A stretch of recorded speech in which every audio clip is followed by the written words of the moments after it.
Hi guys, today we will talk about how to turn off activity on chat posts your end on your Reddit app. We will go to figure out this solution or know how we can do that on your Reddit app.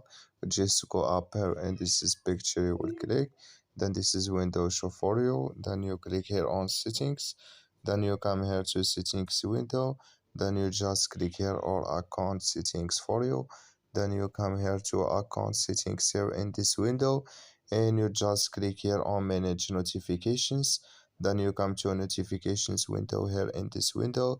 Then you just go down. Then you come here to activity on chat post your end. You click here on this is color or this is mark, and like you say color it's gone. That's main activity on chat post your end. It's turned off now.